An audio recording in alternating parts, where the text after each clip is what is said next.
আমাদের বাপ ঠাকুরদাদারাও এখানে বসবাস করে গেছে। এখানে এই কালাবগি একটা বিশাল জায়গা ছিল বা এর একটা সুনামও ছিল। সেইভাবে আমরা বসবাস করতে করতে আসতেছি। আমাদের যে সমস্ত জমি জায়গা ছিল সব নদী ভাঙনে চলে গেছে অনেক আগের থেকে। মানে ঝড় অনেক খাইছি, অবদার ভিতরে চলেও গেছি, কিন্তু আমাদের সেই সময়ও দেয়নি এখান থেকে বেরোবো, বেরিয়ে যে কোথাও যাব।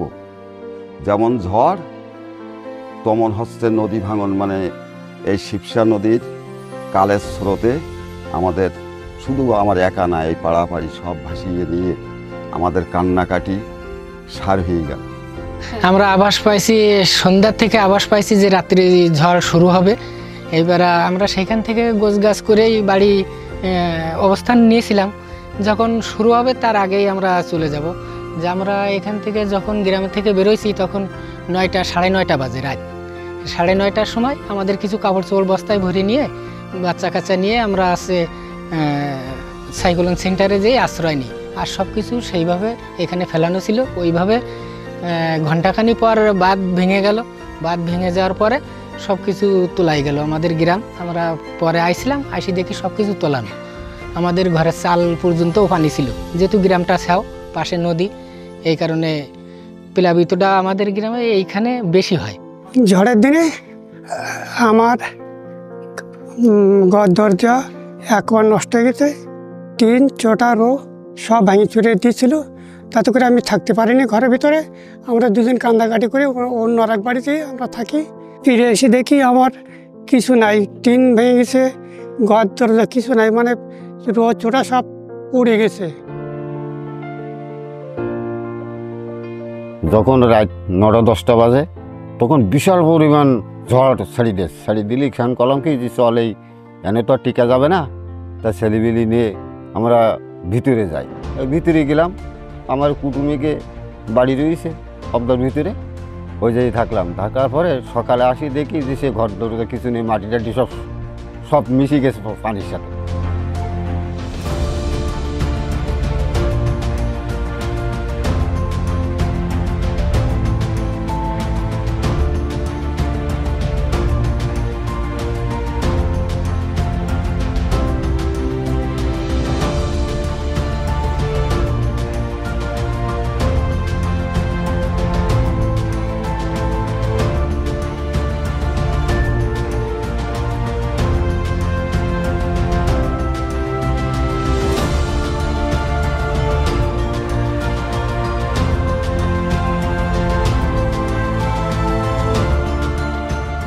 আমি উত্তরণ আর শিল্টার বক্সতে পাতিছি, টিন পাতিছি, বাঁশ পাতিছি, কাঠ পাতিছি, নাট পাতিছি, প্লাস্টিক পাতিছি, তারে ঘাটা নাট পাট যা আছে পটকা সবাই উত্তরণ আর শিল্টার বক্সের থেকে আমারে দেখছে।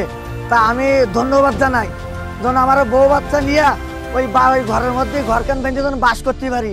আর দোয়া করি উত্তরণ আর শিল্টার বক্সের জন্য দোয়া করি, এটা যেন সারা গ্রামে সবাই যেন দিতে পারে, গরিব মানুষের দেখি দেখি ঘর দরজা ভেঙে গেছে।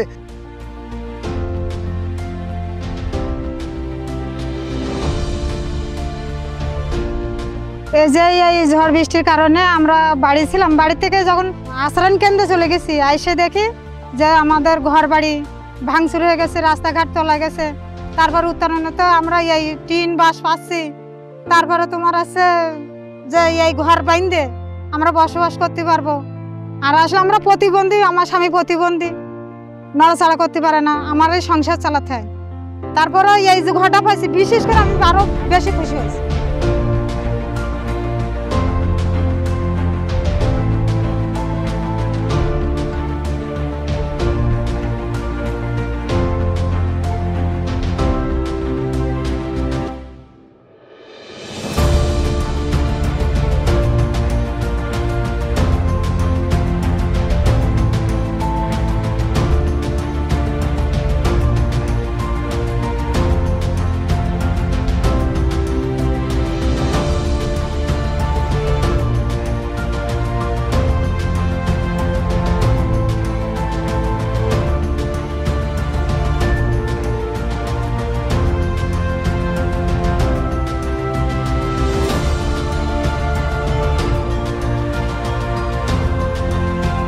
এইখানতে যখন ওদিকতে ডাক হলো, ডাক হলে তারপরে এইখান থেকে টলার নিলাম, টলার নিয়ে এইখান থেকে চালনায় গেলাম, চালনায় যেয়ে ওইখান থেকে বাঁশ, টিন, তারপরে কাশি, নাট, রুয়ো, চোটা এই সমস্ত দিলে তারপরে ওইখান থেকে টলারে ওইখান থেকে ভ্যানে উঠলাম, ভ্যানে উঠিয়ে আপনার ওই মেরেল ঘাটের নিচে ওইখানে চাললাম, মেরেল ঘাটের নিচে ওইখানে নিয়ে আসলাম টলারে আইনে ওইখান থেকে টলারে উঠিয়ে নিয়ে আসলাম, এইখানে আইনে তারপরে এই ঘর উঠলাম, ঘর উঠিয়ে তারপরে হচ্ছে এই বাস কাজ নিয়ে এই ঘরের ভিতরে রাখলাম, রেখে সেইখান থেকে টাকা দিয়েছিল 4100, সেই টাকা দিয়ে ওই ট্রলার ভাড়া দিলাম, ভ্যান ভাড়া দিলাম, মিস্ত্রি খরচ দিলাম, দিয়ে তারপরে এই ঘর উঠলাম।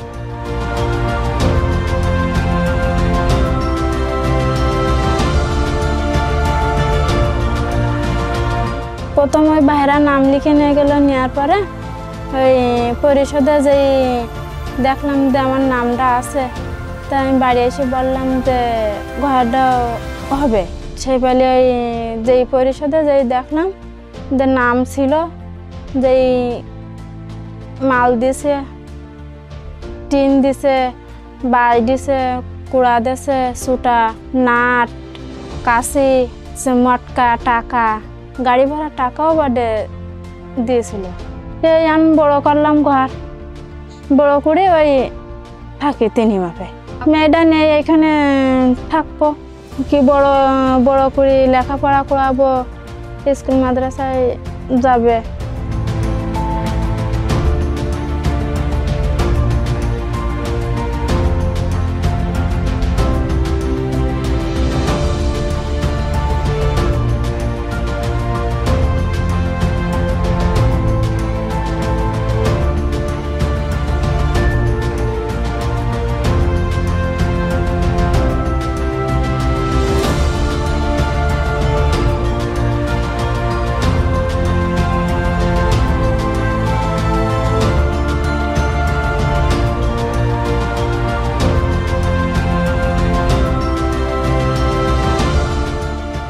খুব সুন্দর জিনিস দেশে, খুব ভালো জিনিস দেশে, যে কারণে জন্য প্রশংসা করা উচিত। এই কারণে আমার মনে করেন টিন দেশে, রসুটা দেশে, বাঁশ দেশে, এই যে টানা বান্তি, আমার ফাঁকা জায়গা তো টানা বান্তি, কাশি দেশে, খুঁটির গুঁড়ায় পেঁচানো হচ্ছে দেশে, কাগজ মানে পলিথিন কাগজ, আর হচ্ছে ওই তারে কাটা দেশে, ওই নাট দেশে, এগুলো সব দেশে। খুব সুন্দর সুন্দর জিনিস দেশে, যা মনে করেন কি আমি যতদিন পর্যন্ত বেশি থাকবো ওইগুলো সব আমার থেকে যাবে। আল্লাহ তা না করুক, আমি মনে করেন কি 10 বছর 20 বছর আমার কিচ্ছু হবে না এই ঘর। শিল্টার বক্সের পর আমি অনেক খুশি, তাদেরও ধন্যবাদ।